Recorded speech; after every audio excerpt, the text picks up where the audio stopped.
अब देखिए ये हमारा डू वाइल लूप प्रोग्राम है, ठीक है। अब इस प्रोग्राम में हमको क्या करना है मैं आपको बताती हूँ। हम चाहते हैं कि जैसे हमारे टर्मिनल पे क्या हो कि एंटर अ नंबर करके आ जाए, जब हम इसको रन करवाए प्रोग्राम को तो एंटर अ नंबर करके आ जाए।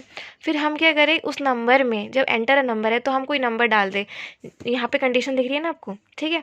इस कंडीशन के अकॉर्डिंगली क्या होगा कि ये होगा कि जब हम नंबर 0 या 0 से कुछ बड़ा नंबर डालेंगे, है ना, तो क्या होगा कि वो आ जाएगा हेयर इज़ योर नंबर। उसके बाद फिर से वो आ जाएगा एंटर अ नंबर। तो ये कंटिन्यू चलता रहेगा, प्रोसेस लूप लग गया, कंटिन्यू प्रोसेस चलता रहेगा। लेकिन ये तब प्रोसेस एंड करेगा जब हम कोई माइनस या कोई ज़ीरो से छोटा नेगेटिव नंबर डाल देंगे, ठीक है। तो क्या होगा कि ये हमारे इस ब्लॉक से बाहर आ गया और देन जो हमारी स्टेटमेंट है ये उसको प्रिंट करवा देगा दी एंड, ठीक है। अब इसको हम प्रोग्राम में किस तरीके से इम्प्लीमेंट करते हैं, देखिए। सबसे पहले क्या होगा कि मैं चाहती हूँ कि मुझे इनपुट देना, तो मैं क्या करूँ कि इनपुट के लिए मुझे स्कैनर क्लास चाहिए, ठीक है। इसके ऊपर एक कंप्लीट वीडियो है, वो आप ज़रूर जाके देख लीजिएगा, इसी प्लेलिस्ट में, ठीक है। तो स्कैनर क्लास चाहिए, तो स्कैनर क्लास ली मैंने स्कैनर, और एस सी एक ऑब्जेक्ट क्रिएट कर दिया इक्वल्स टू न्यू। न्यू ये एन स्मॉल लेटर में है, ठीक है, तो उसको बिग लेटर मत समझना, स्मॉल लेटर में ही, ठीक है। न्यू हमने कीवर्ड लगाया, उसके बाद हमने स्कैनर अगेन क्लास, उसके बाद हम क्या लिखेंगे सिस्टम डॉट इन। जब हमें इनपुट लेना होता है तो हम डॉट इन लिखते हैं, जो आउटपुट देना होता है तो हम सिस्टम डॉट आउट लिखते हैं, ठीक है। अब देखिए ये चीज़ हो गई। अब हम डू वाइल के कंसेप्ट को समझते हैं। तो डू वाइल पे सबसे पहले हमको याद होना चाहिए कि सबसे पहले हम क्या कर रहे थे, सबसे पहले हमने हमारे आई को इनिशियलाइज़ करा, हमने एक वेरिएबल को इनिशियलाइज़ कर दी, शुरू कर दिया। तो वहाँ हम यहाँ पे सपोज़ हम एक वेरिएबल लेते हैं नंबर, और नंबर को 0 से शुरू कर देते हैं। वैसे यहाँ इक्वल्स टू 0 लिखने की कोई ज़रूरत नहीं होती, क्योंकि जावा में कंसेप्ट होता है कि अगर आप कोई नंबर इनिशियलाइज़ कर रहे हो तो वो ऑटोमेटिकली 0 से स्टार्ट हो जाएगा, ठीक है। आप देखिए नीचे समझ गए। उसके बाद हमने अपना डू ब्लॉक ओपन करा, देखिए डू ब्लॉक ओपन कर दिया, है ना। अब डू ब्लॉक ओपन कर दिया। अब इसके अंदर हम सबसे पहले क्या चाहते हैं, सबसे पहले एक ऐसी स्टेटमेंट लिख कर आए टर्मिनल पे। तो क्या लिखा आएगा, एंटर अ नंबर। मैं चाहती हूँ टर्मिनल पे एक स्टेटमेंट लिख कर आए, पहले इसको रन करेगा ना, तो वो स्टेटमेंट क्या होगी, एंटर अ नंबर, ठीक है।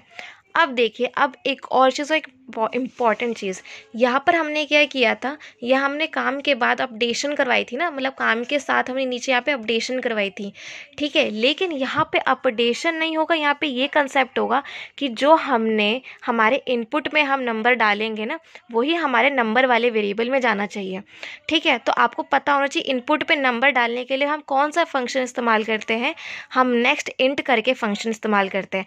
तो हम नंबर वाला जो वेरिएबल मेरा है उसके अंदर क्या करूँगी, एस सी जो मैंने ऑब्जेक्ट क्रिएट करा था स्कैनर का, ठीक है, S C dot next int. ये नेक्स्ट इंट फंक्शन होता है इनपुट देने के लिए, ठीक है, इंटीजर इनपुट देने के लिए, राइट, ठीक है। उसके बाद फिर हमने यहाँ अपना पैरेंथेसिस लगाया, देन अपना सेमीकोलन, ठीक है। ये चीज़ समझ गए आप कि हमको क्या काम करवाना है, नंबर वाला सीन, ठीक है।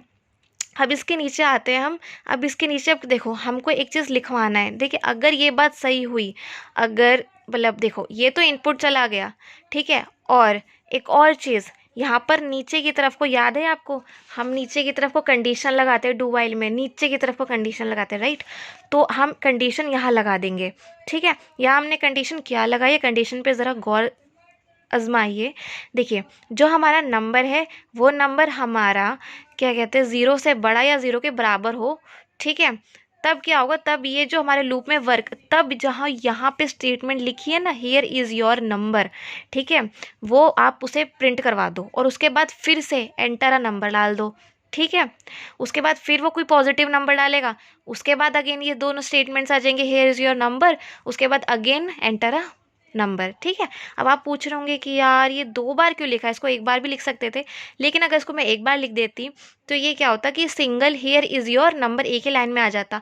मैं चाहती हूँ कि हेयर इज़ योर और उसके बाद जो भी मेरा नंबर है, यहाँ पे तो जो भी मेरा नंबर, एक सेकेंड, यहाँ पर ये नंबर के ऊपर आप डबल इन्वर्टेड कॉमर्स नहीं लगाना, क्योंकि मैं नंबर को प्रिंट नहीं करवाना चाहती।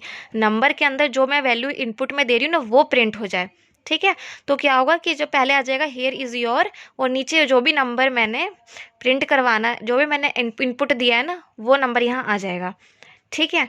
उसके बाद अगर ये चीज़ सच हुई तब ये बात है, ठीक है।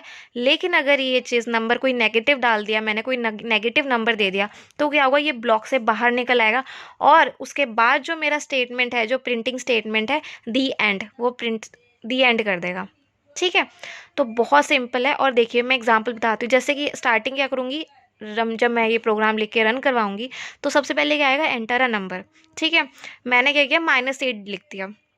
अब -8 तो हमारी कंडीशन को नहीं ट्रू कर रहा है, ठीक, कंडीशन तो फॉल्स हो जा रही है। तो -8 क्योंकि 0 से छोटा है ना, तो यहाँ पे क्या हो जाएगा, ये वाला ब्लॉक नहीं काम आएगा, ब्लॉक के बाहर जो हमारी स्टेटमेंट है दी एंड, वो प्रिंट हो जाएगी, ठीक है, सिंपल। अब क्विकली इस चीज़ को समझते हैं, ठीक है। देखिए इसमें 2-3 कंसेप्ट इन्वॉल्व हो रहे हैं। एक तो हमारा कि हम अपना कैसे हम अपना इनपुट लेने वाला कंसेप्ट है, इनपुट से किस तरीके से हम अपना डू वाइल को इस्तेमाल कर रहे हैं, कैसा लूप लगा रहे हैं उसमें।